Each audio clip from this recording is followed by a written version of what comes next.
Our next topic, the Philippines has the 76th fastest mobile speed in the world. Wow, ang bilis.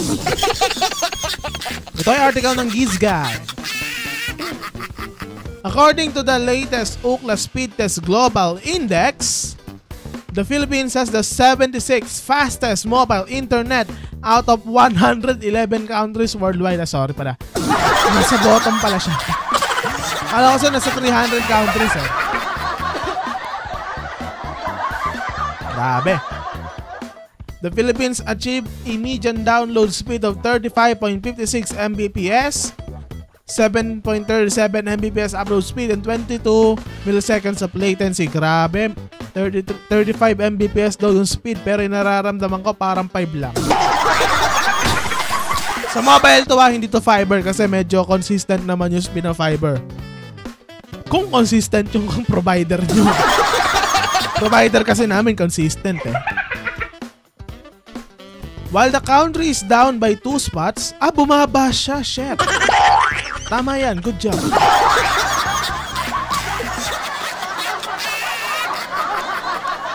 This score is still better than some of our neighboring countries like Laos at 79, Cambodia at 86, and Indonesia at 87 among others. However, the 35.56 Mbps download speed is still not comparable to the likes of the UAE na merong mobile speed na 441 Mbps.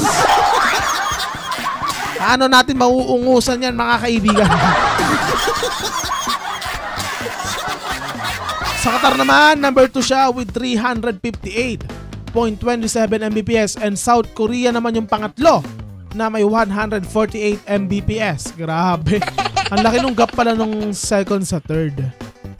Pero alam nyo, ang isang factor kaya ganyan yung speed,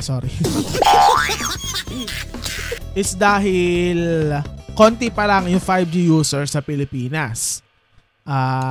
Siguro dahil konti pa lang may 5G phone, and yun.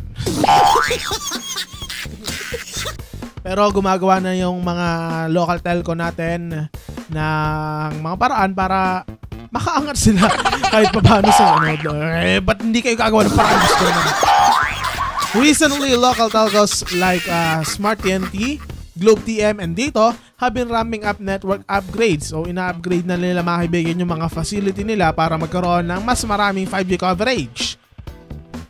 Smart and TNT recently launching their 5G Max service. Di ko alam kung ano yan. Maka-branding lang siguro.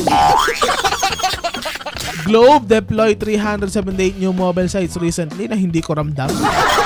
Kasi hindi naman ako Globe user.